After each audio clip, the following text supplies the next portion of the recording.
Me confirma, por favor, si es que se ve. Sí, todo bien, Enrique. Listo, muchas gracias, Felipe. A ver, lo que vamos a ver el día de hoy son cuatro ámbitos, ¿sí? Primero, cómo es el proceso de adaptación en entornos VUCA, el enfoque de el manejo de data para soportar el proceso de transformación cultural slash digital, el liderazgo que ejercemos las personas dentro de las organizaciones a través de la data y la importancia de la data para ello, y cómo potenciamos el talento dentro de las organizaciones, es decir, a las personas, a través de uso de tecnología como la analítica, ¿no? Entonces empezamos con adaptación en entornos VUCA. Bueno, primero, es una breve definición. VUCA, como saben, es volátil, incierto, complejo, ambiguo. Las siglas son de los términos correspondientes en inglés. ¿Y cómo nace VUCA? VUCA nace en el Consejo de Guerra de los Estados Unidos cuando se produjo la Guerra Fría, que era esta situación tensa que había entre Estados Unidos y Rusia luego de la Segunda Guerra Mundial, por la hegemonía del mejor país en términos tecnológicos hacia el mundo, ¿verdad? Y es así que em, se arma una especie de gobierno, de lineamientos, que luego se trasladan a las organizaciones en Estados Unidos sobre qué hacer cuando hay entornos tan complejos, tan inciertos, tan ambiguos como los que sucedieron durante la Guerra Fría. Esto luego se adaptaron a entornos empresariales y a partir de ahí es que se empezaron a armar ciertos lineamientos, ¿sí? Em, Ustedes saben que tuvimos, bueno, hubo un proceso duro de COVID que vivimos todos los países en el planeta, y una de lo que tuvimos que hacer todas las personas fue adaptarnos, por ejemplo, adaptarnos al trabajo remoto, ¿sí? La adaptación al trabajo remoto para nosotros como personas significó aprender a llevar el trabajo y a la familia en el mismo lugar, ¿sí? Es decir, antes estabas en una oficina, ahora tu oficina se trasladaba a tu casa. Y eso significó también adaptar tus horarios y tus formas dentro de tu hogar para poder cumplir con lo que te pide la empresa y también con lo que te pide tus obligaciones o responsabilidades dentro de la familia. Esa adaptación de las que les hablo también las pasaron las empresas. Las empresas también tuvieron que adaptarse al trabajo remoto eh, y, y rápido, incluso porque el COVID no dio tiempo para preparar bien las que ya tenían las capacidades tecnológicas desarrolladas para poder ofrecerles trabajo híbrido o trabajo remoto a sus colaboradores, y los que no tuvieron que correr muy rápido para poder hacerlo, porque no había otra forma, ¿sí? Pero eso también significó oportunidades para algunos empresarios de reforzar sus canales digitales o emprendimientos que nacieron durante el COVID, que su canal para llegar al cliente es a través del canal digital, ¿no? Lo cual también trajo consigo un fuerte enfoque en la cadena logística, en los procesos logísticos, para que estos canales digitales funcionen, ¿sí? Y si se acuerdan, al comienzo era complicado que las compras llegaran a tiempo, o llegaran según lo que tú habías pedido, ¿sí? Porque tenían que pasar las empresas por ese proceso de adaptación, ¿no? Desde los almacenes hasta tu casa hay diferentes puntos por donde pasan los productos, y cumplir con la promesa de valor para que finalmente lleguen en el tiempo y el, el- los, los productos que realmente escogiste cumpliendo la promesa de valor, eso resultaba complejo para las organizaciones, pero tuvieron que adaptarse. Algunas industrias incluso lo tuvieron más difícil porque en el sector salud, lo que antes de pandemia significó años de trabajo para impulsar su proceso de transformación digital, durante pandemia tuvieron que multiplicar por 7 o por 8 los esfuerzos para poder adaptarse más rápidamente, ¿sí? Incluyendo el que los médicos pudieran cerrar sus brechas de conocimiento digital, de que sus servicios también pudieran llevarse por el canal digital hacia los pacientes.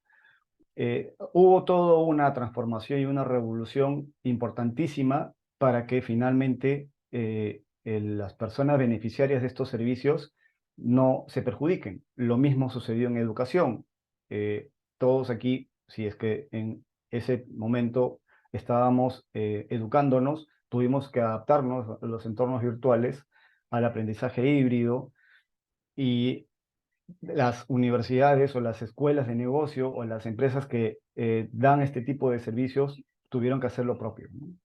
Entonces, aquí el mensaje es adaptación, adaptación ante un entorno muy complejo, muy difícil de predecir, ¿no?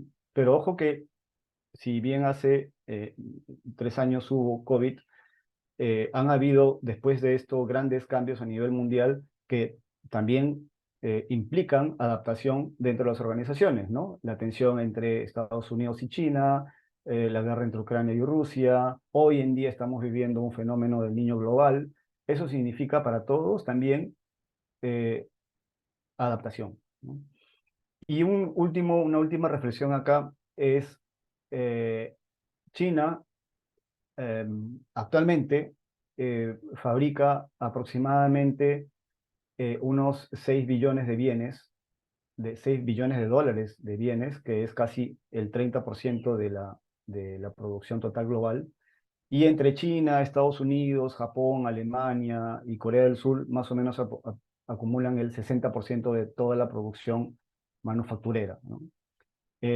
Cuando hubo este proceso o cuando hubo el COVID, China, que tenía los 7 de los 9 megapuertos a nivel mundial por donde transitaba toda la logística internacional, tuvo una crisis de contenedores, lo que hizo que muchos pedidos se retrasaran, que los fletes se elevaran, en general que hubiera caos en el comercio internacional, ¿sí? Posterior a eso, ya cuando la situación se normalizó, las empresas que tenían sus maquilas o sus fábricas en lugares como China e India, tuvieron que preguntarse si es que era lo adecuado o debían desarrollar capacidades en sus países para no tener tanta dependencia de los grandes maquiladores a nivel mundial, ¿sí? Es decir, esa gestión de riesgo que había en la cadena de suministro por tener a un gran maquilador en un lugar del mundo, eh, ahora estaba ya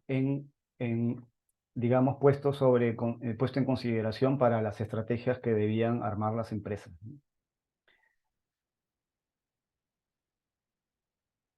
Consumidores que buscan más personalización.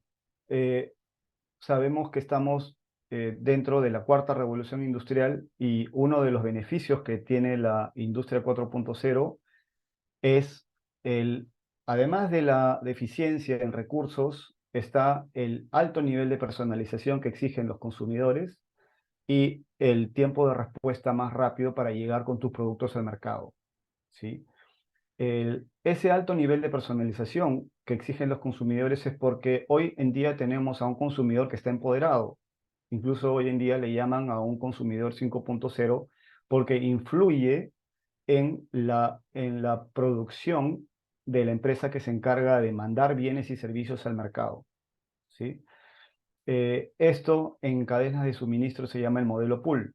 En lugar de que las fábricas lancen lo que debe tener el mercado, los clientes pool son los que determinan lo que deben fabricar las empresas. ¿Por qué? Porque están debidamente empoderados, hay mayor información, hay hiperconexión, y sobre esto, pues, las organizaciones también han tenido que responder, ¿no? En la industria de la moda, por ejemplo, ustedes saben, Zara cada 3 meses lanza una nueva temporada y no vas a encontrar el mismo producto entre temporada y temporada, a diferencia de las grandes empresas retail de moda que tienen 2 temporadas al año. Aquí hay empresas que están mucho más cerca de los consumidores y pueden lanzar eh, temporadas más rápido, ¿no? Expedia, que es una plataforma para poder eh, reservar tus pasajes, tus alojamientos y todo lo necesario para que tu experiencia de viaje sea adecuada, también ha sabido personalizar sus productos para poder relacionar más rápido en su plataforma a los que ofrecen eh, productos relacionados a viaje y los que demandan estos productos, ¿no? Haciendo la experiencia mucho más sencilla, simple para los consumidores. Eh, Hoy en día también se pueden hasta adquirir bicicletas impresas en 3D con un alto nivel de personalización para que las personas altas pues tengan el asiento en la posición adecuada, para diferentes tipos de dimensiones hay ese nivel de personalización y en fin, así podemos hablar de diferentes industrias en donde las personas están empoderadas y de alguna manera determinan qué es lo que va a salir en el mercado y las organizaciones que tienen que estar eh, con las capacidades necesarias adquiridas para poder responder a ese alto nivel de personalización. ¿Sí? Ese es uno de los grandes beneficios de la industria 4.0, pero implica también grandes desafíos para las empresas en poder responder rápidamente, ¿no? Y la omnicanalidad, por lo mismo que hay canales digitales, la omnicanalidad, por definición, es en cualquiera de los canales eh, por los cuales tú llegas a la empresa, en cualquiera de ellos debes recibir el mismo servicio, ¿sí? El mismo servicio con las mismas prestaciones y, y que uno, si es, por ejemplo, un call center, no te genere tanta molestia, tanto disgusto, fastidio, porque no te resuelvan un problema cuando ya has comprado un producto. Entonces, hoy en día la omnicanalidad en las empresas que tienen canales digitales también es un must, porque basta que alguna de ellas no te dé la misma calidez o el mismo trato, entonces tú de por sí pones a la empresa, le pones un aspa porque no has recibido lo que tú esperabas, ¿no? Las empresas con sus productos o servicios tienen propuestas de valor y esas propuestas de valor deben cumplirse en los canales que están disponibles para sus clientes.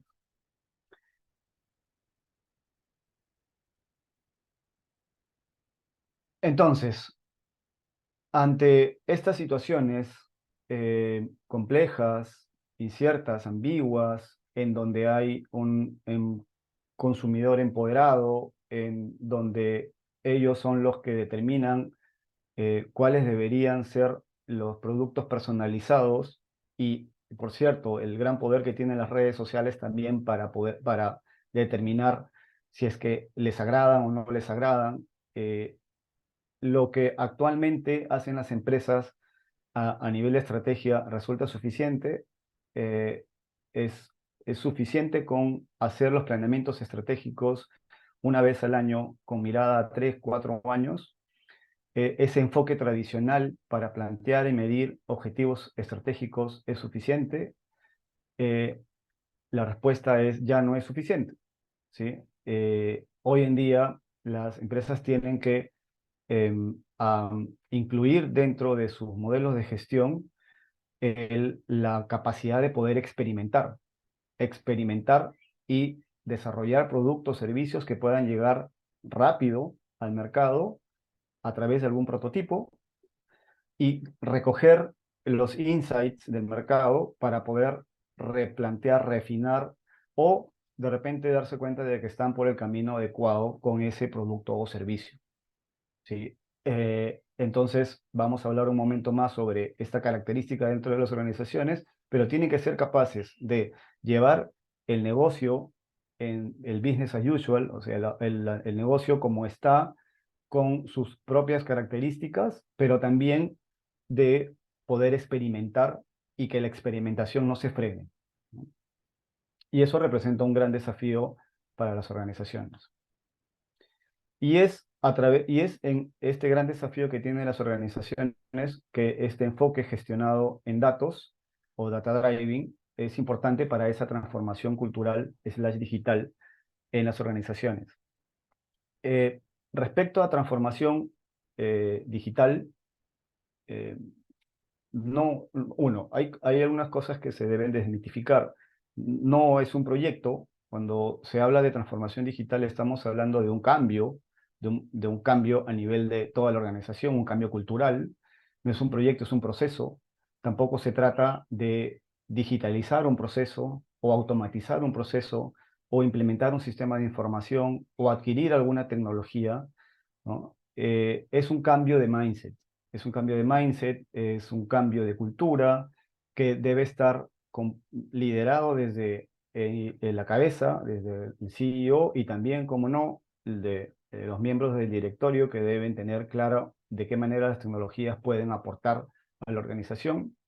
Y este cambio de mindset hacia el interior de la organización tiene que generar los mecanismos para que se dé una agilidad a nivel de empresa, ¿no? Agilidad a nivel de empresa que implique adaptar nuevas capacidades, y dentro de esas nuevas capacidades está desarrollar la capacidad de analítica de datos, ¿no? Desarrollar la capacidad de analítica de datos implica pues tener profesionales competentes que puedan armar modelos de predicción sobre la data o interpretar la data, dependiendo del el nivel de madurez que tú tengas sobre la data que estás gestionando, ¿sí? Y esto es sumamente importante, ¿no? Saber en qué nivel estoy a nivel de gestión de la data.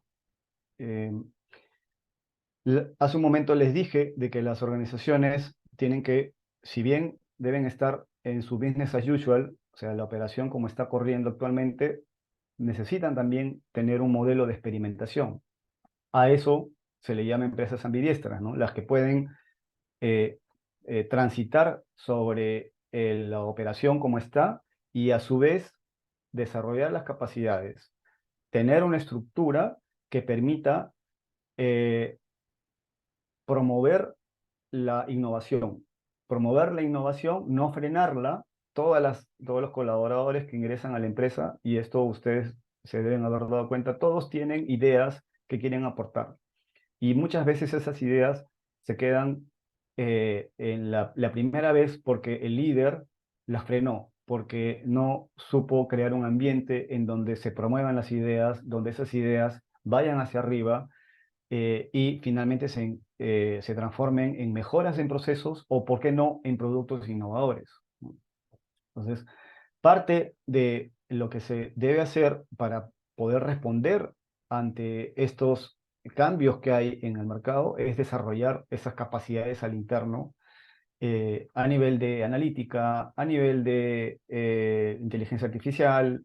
eh, Mucho tiene que ver con lo que se ha determinado a nivel de estrategia de la organización. Y para esto, la gestión de la data como una capacidad para explotar y generar eficiencias te permite, como les dije, encontrar mejoras en los procesos, eh, poder interpretar la data y a partir de eso lanzar productos y servicios, pero en modelo de experimentación, como les digo, ¿no? Aquí te puedes equivocar, vuelves, eh, eh, experimentas con alguna nueva idea usando algunos de los marcos ágiles, Design Thinking, Lean Startup, experimentas con alguna nueva idea, ves si es que tiene esa idea o producto encaja con tu cliente, y a partir de ese encaje producto cliente puedes ya crear un producto que se va a comercializar en el mercado, pero está dentro de un modelo de experimentación. Por lo cual es importantísimo saber en qué momento parar, corregir, ver que este producto que estás lanzando es el adecuado, o si no, volver a hacer el ciclo, ¿no? Y rápido. Y por eso también aparecen los marcos como Scrum, en donde estas iteraciones se vuelven rápido, sacas un producto mínimo viable y a partir de ahí continúas con aquello que le vaya generando valor al cliente. Enrique, una pregunta. Si yo como organización no tengo una cultura de data driven, ¿alguna recomendación o algunos tips para empujar, generar una cultura de data driven? Sí, sí, por supuesto. Eh, Aquí tiene mucho que ver el planeamiento estratégico, la estrategia que tú estás planteando para tu organización, ¿sí? O sea, todo parte de eso. Si tú como objetivos estratégicos en tu organización has determinado que vas a darle prioridad a analizar la data o a construir nuevos productos y servicios a partir de la data, a diferenciarte de tus competidores a partir de la data, entonces, si no la tienes, tienes que adquirir esas capacidades. Cuando yo hablo de capacidades, estoy hablando de, primero, de personas que puedan hacer ese trabajo, ¿sí? Científicos de datos, ingenieros de datos, mineros de datos, las personas necesarias. Segundo, que puedas establecer los procesos para que estas personas puedan hacer su trabajo y cuando vayan a un responsable de data, ese responsable le pueda transmitir el conocimiento para que sepa cómo armar los modelos, ¿sí? Es decir, además de construir las capacidades, que son personas, procesos y la tecnología necesaria para ello, tiene que haber una transformación cultural para que la organización en sí se mueva alrededor de eso. Porque si no, queda simplemente en una tecnología que has comprado y no la puedes aprovechar. Es como comprarte un Lamborghini cuando realmente lo que necesitas es un auto Toyota para movilizarte. O puedes haber implementado un gobierno de datos cuando realmente no existe, no, la organización está preparada para trabajar sobre la data. Entonces, es construir capacidades, pero muy, muy alineado a la estrategia y sobre todo muy esponsoreado por la alta gerencia y también por los directores, ¿no?, de la organización.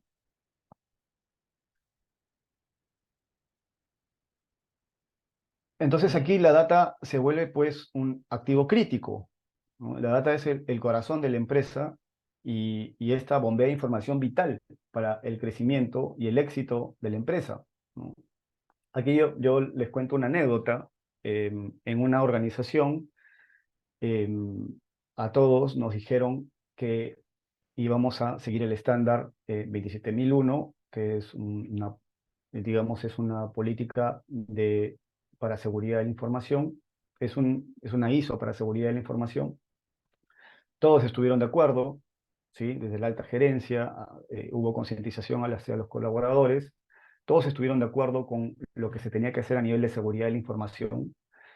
Y cuando vino la ejecución, y nos dijeron a todos, ok, el primer paso para el servicio de correo electrónico es doble autenticación, ¿sí? Es decir, tú cuando quieras ver tu correo, vas a tener que poner un token que te va a llegar al celular y ese token que te llega al celular lo colocas en el cliente de correo, el Outlook, por ejemplo, y con eso estás mm, dando un paso más seguro, ¿sí? Es la doble autenticación. Ese pequeño paso, que era el primero dentro de una serie de pasos que se tenían que dar a una organización para ser más segura, tuvo muchos detractores, ¿sí? A pesar de que había el alineamiento, alta dirección con los trabajadores, a pesar de que hubo campañas de concientización y de sensibilización, fue un paso duro, fue un paso difícil porque ahí, en la ejecución, es en donde te das cuenta de quiénes son los que realmente se suben al proceso de transformación y quiénes encuentran dificultades y te tiran para abajo el cambio, ¿no?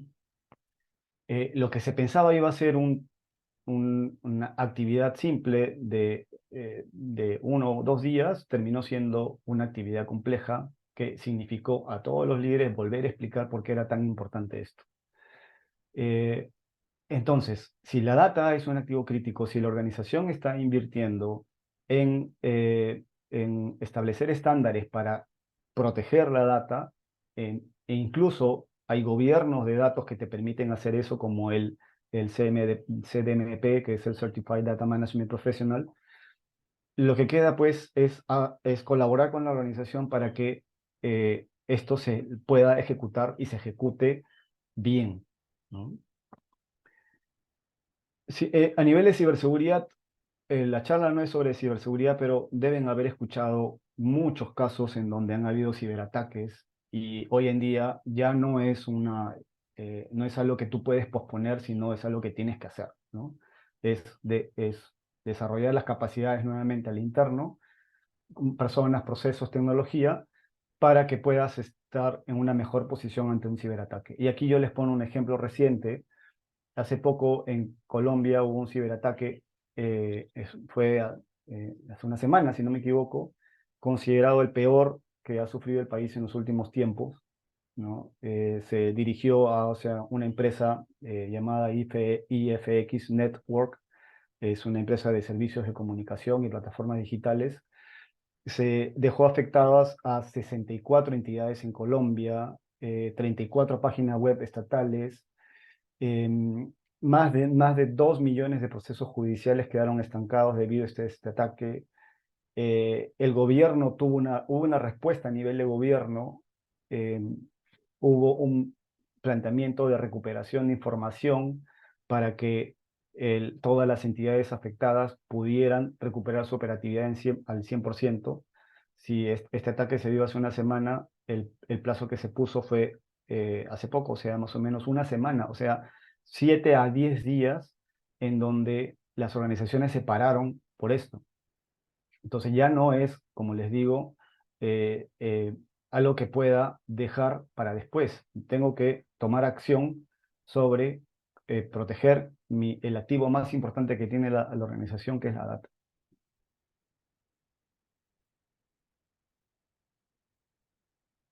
El liderazgo a través de esa data, eh, aquí un poco hablando sobre lo que es agilidad empresarial, ¿no? Cuando escuchamos agilidad dentro de las organizaciones, inmediatamente la respuesta que se nos viene a la cabeza es, ok, hay agilidad dentro de las organizaciones cuando los procesos, las personas, eh, la organización en general está centrándose en el cliente. Es decir, cualquier actividad que yo desarrolle debe estar orientada a generar valor al cliente, ¿sí?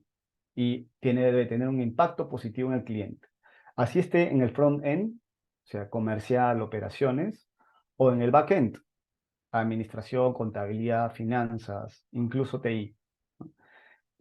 Cualquier actividad pensando en de qué manera esto le genera valor al cliente. Pero así como debe generar valor al cliente, las decisiones que se tomen en las organizaciones ágiles, también debe haber un foco en qué está pasando con los colaboradores, ¿sí? ¿Qué está pasando con mi gente?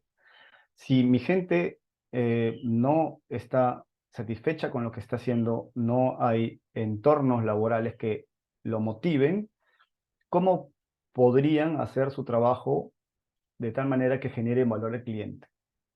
Entonces, aquí viene también el enfoque centrado en los colaboradores. Y para que haya un enfoque centrado en los colaboradores, los líderes tenemos una importante misión para poder llegar adecuadamente a ellos y crear una, un, o ser parte de esa cultura en donde hay enfoque hacia el cliente y le pueda dar los servicios que he considerado en mi propuesta de valor al cliente.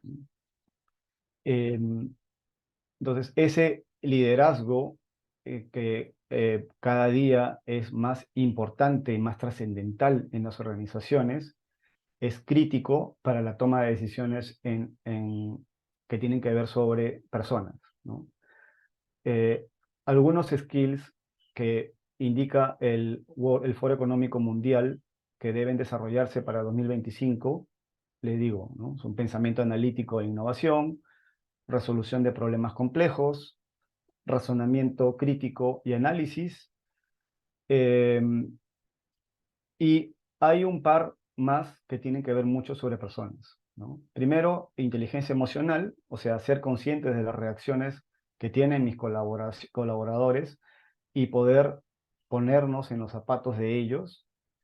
Y el segundo es, el último, mejor dicho, es el aprendizaje activo y estrategias de aprendizaje, por lo cual debe haber una reflexión continua de los líderes para que esos nuevos conocimientos y habilidades que se desarrollan dentro de mis colaboradores puedan preservarse dentro de la organización, generen conocimiento en la organización, pero también significa un desarrollo para los colaboradores, ¿sí? Entonces, eh, hay de esos skills que habla el Foro Económico Mundial, dos son muy relacionados a de qué manera yo me desenvuelvo con mis colaboradores y los desarrollo, ¿sí? Busco su desarrollo. Eh, y estas son habilidades fundamentales para agregar valor más allá de lo que puedan hacer los sistemas, más allá de lo que pueda hacer la inteligencia artificial o las tecnologías emergentes de la industria 4.0.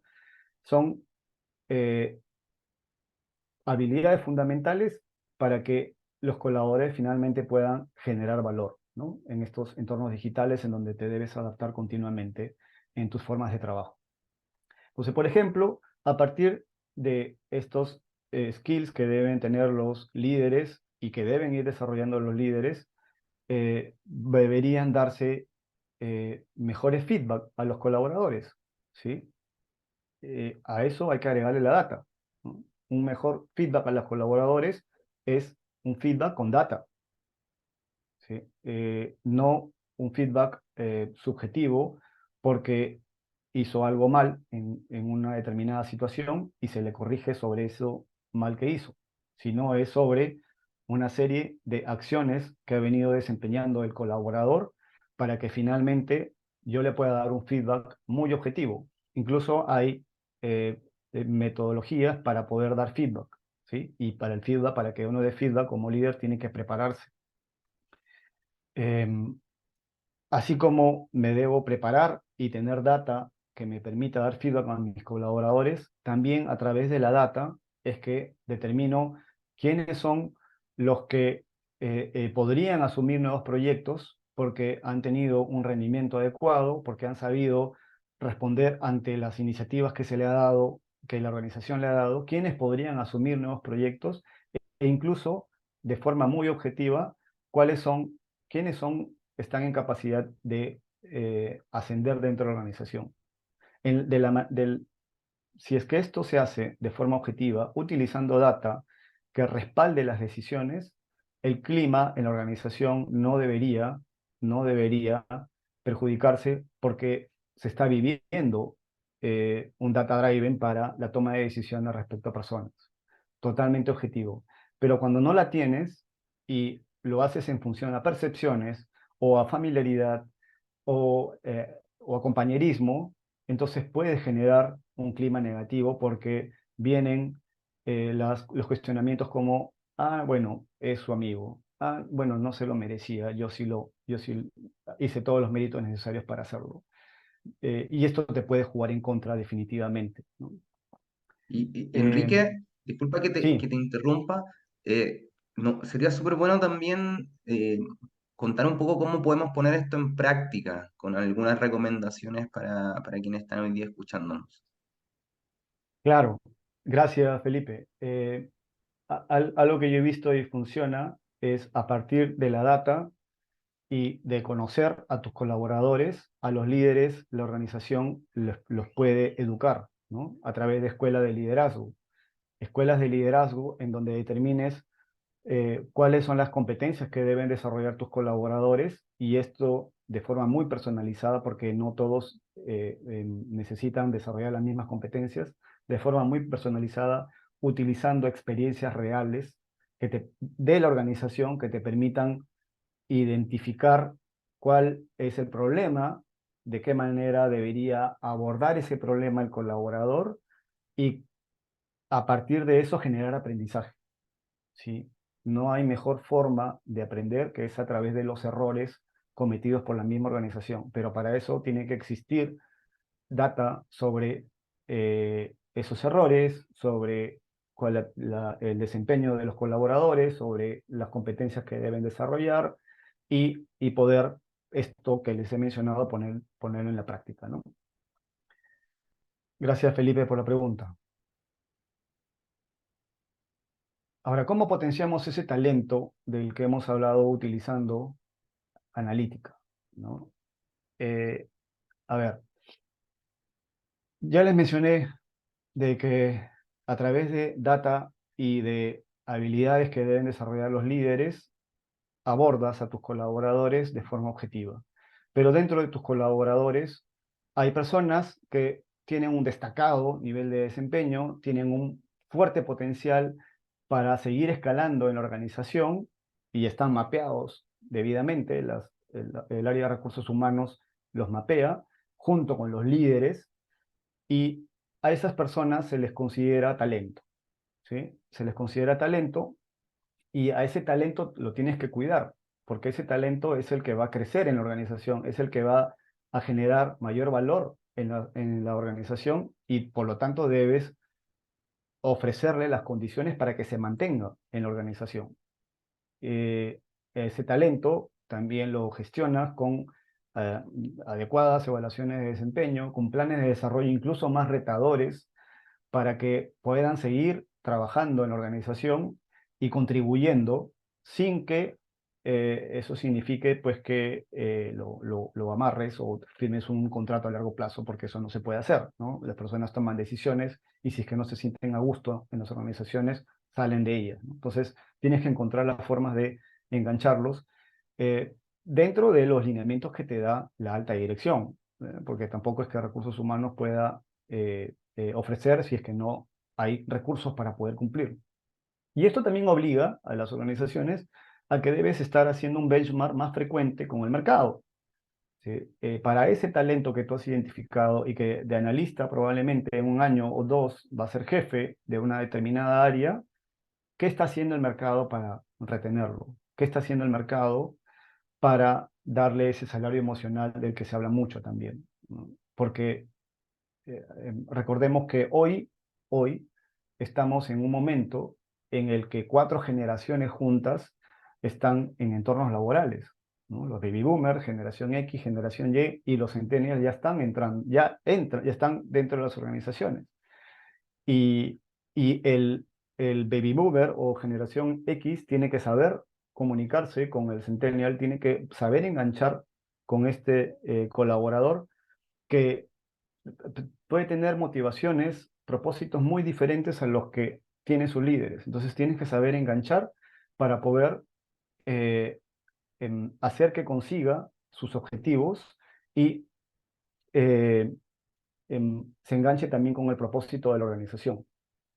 Si no, lo que sucede, lo que termina sucediendo es que al no haber ese alineamiento, ese enganche entre el colaborador y el líder es el que representa la organización, el colaborador termina yéndose, ¿no?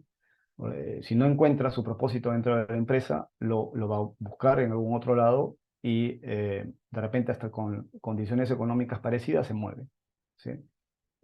La importancia ahí de gestionar el talento, pero nuevamente basado en data y con un fuerte desarrollo de habilidades que deben tener los líderes, ¿no? Eh, En el proceso de selección de personal, que es digamos, el primer proceso dentro de lo que hay en recursos humanos de cara a que las personas ingresen a la organización, eh, este proceso de selección de personal normalmente tiene pues algunos KPIs estándares como cuánto me demoro en traer una persona a la organización, ¿sí?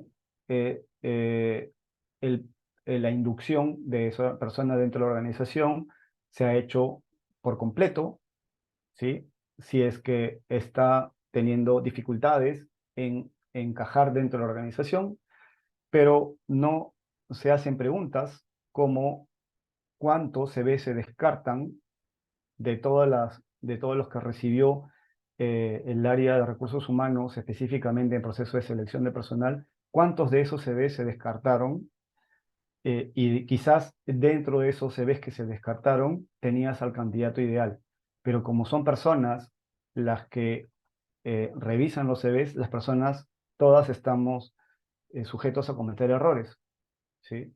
Pero no se analiza estos CVs que no entran a la terna o al grupo de colaboradores que van a ser entrevistados, y quizás estás perdiendo la oportunidad de traer una persona que es lo que la organización necesita, ¿no? Eh, entonces, aquí la importancia de tener esa data, ¿no? Hoy en día, como les digo, las organizaciones tienen la data de las personas que están reclutando, pero se tiene data de las personas que no se están reclutando, que se descartan, y a partir de ahí tener una gran base de datos como para saber si es que fui efectivo en mi proceso de selección, más que cumplir el indicador de cuánto tiempo me demoré, sino efectivo si es que hay potencial que puedo incorporar y no lo hice. eh, si no tengo esa data, no puedo medir, ¿no? Hay una premisa lógica en mejora de procesos, que es: lo que no se mide no se puede mejorar. Si no tengo la data, ¿cómo puedo mejorar el proceso de selección de personal? Em, y aquí es clave el tener algunas tecnologías que me permitan automatizar estos procesos, ¿no? Y lo que viene justamente es la inteligencia artificial en los procesos de selección de personal. Según Mercer, que es una empresa que analiza el futuro del trabajo, el 80% de los trabajos actuales se verán impactados por la inteligencia artificial. Según el Foro Económico Mundial, se estima que habrá una pérdida neta de 14 millones de puestos de trabajo para el año 2027, lo que representa casi el 2% del empleo actual. Eh, y a pesar de que 9 de 10 empresas líderes invierten en tecnologías de inteligencia artificial, menos del 15% despliega capacidades de inteligencia artificial en su trabajo. Entonces, uno de los campos donde la gestión humana utiliza en grandes empresas y utilizará en el resto de empresas la inteligencia artificial, y lo hará con mayor frecuencia, será en este proceso, en el de reclutamiento y selección, ¿sí? Y para esto ya hay soluciones que te permiten, a través de robots, leer los CVs, identificar algunas palabras clave, y mejorar el primer filtro, ¿sí? Mejorar el primer filtro para que ya luego las personas en recursos humanos puedan continuar con el proceso, ¿sí? Pero es importantísimo, como le dije hace un momento, desarrollar primero esa capacidad, que es tener estos productos, entrenar los productos, porque cada organización tiene sus particularidades, entrenar la inteligencia artificial para tu organización, para lo que busca tu organización.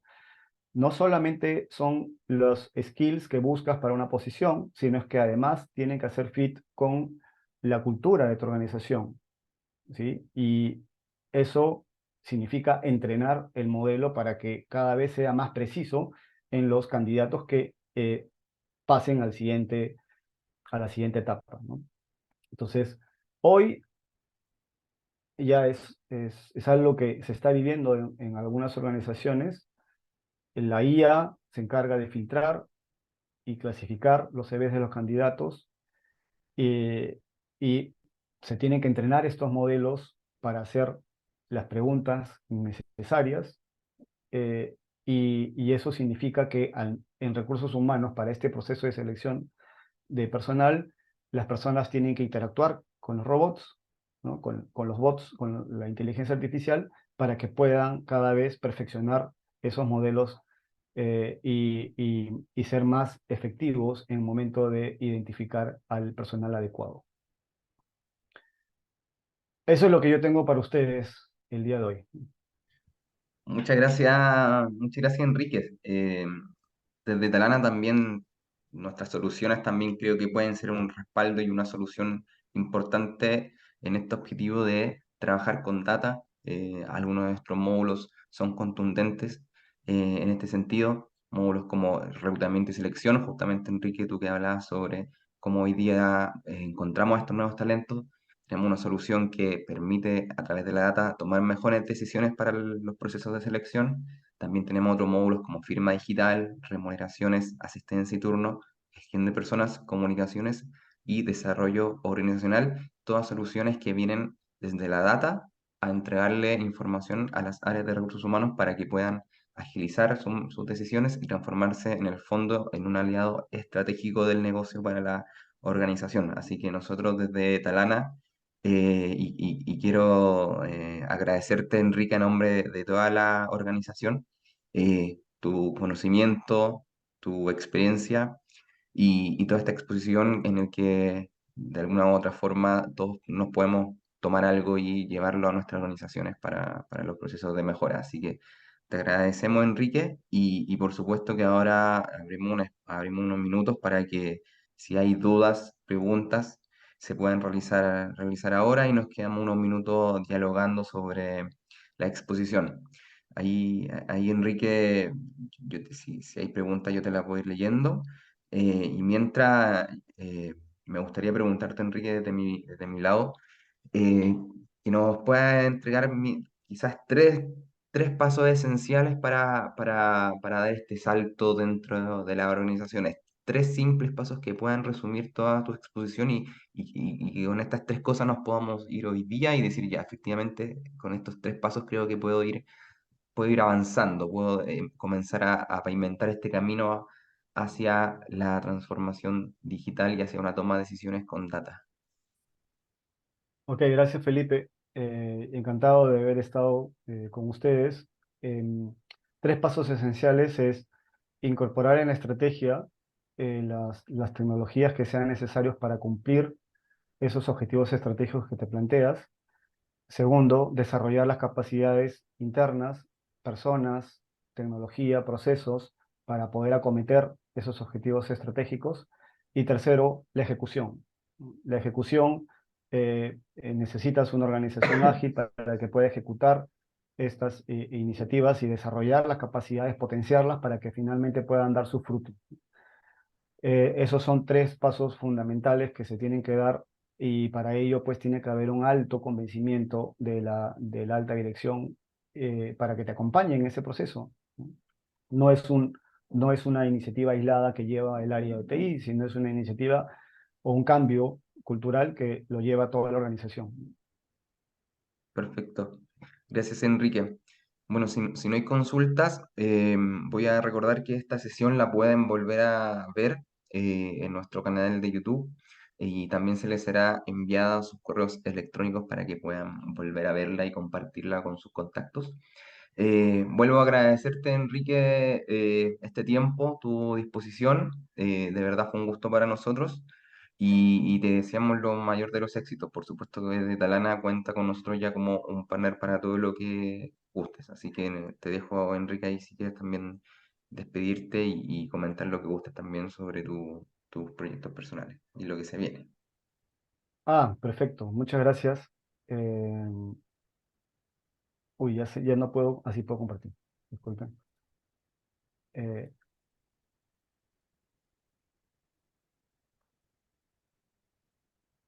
bueno, ahí ya lo último. Sí, efectivamente, tengo una empresa. Nosotros damos servicios de TI, desarrollo de software a medida, consultoría tecnológica. En ese desarrollo de software a medida, además digamos, del desarrollo tradicional para adaptar sistemas de información o crear nuevos sistemas de información, también tenemos capacidades incorporadas para, por ejemplo, resolver algún problema con inteligencia artificial o con analítica de datos o con alguna de las tecnologías emergentes que ha traído la industria 4.0. Entonces, desde Pitec, encantados de abordar los problemas que tienen en sus organizaciones para hacer más eficientes sus organizaciones, sus procesos, a partir de la tecnología, ¿no? Entonces ahí pueden visitar nuestro LinkedIn y si gustan me pueden mandar un correo a la dirección que aparece ahí, ¿no? Gracias, Enrique. Eh, bueno, y también pueden conocer más sobre nosotros escaneando el código QR. Nos pueden seguir en LinkedIn, donde hay mucho material. sobre tendencias, recomendaciones, debate sobre los temas que hoy día atenden a las áreas de recursos humanos y a las distintas organizaciones. Así que los invitamos a que nos sigan en LinkedIn y también nos pueden conocer más en nuestra web y nuestras distintas soluciones que ya les presenté anteriormente. Así que Enrique, te quiero volver a agradecer y agradecer a toda la audiencia que estuvo con nosotros. Les recordamos que nuestra sesión estará disponible en nuestro canal de YouTube. La pueden compartir, se la pueden enviar a sus compañeros y al resto de los colaboradores de su organización. Así que material disponible. Les agradecemos y que tengan toda una muy buena tarde y una muy buena semana. Gracias, Enrique. Gracias a todos. Muchas gracias. Gracias, Felipe. Gracias a todos los que estuvieron conectados. Chao.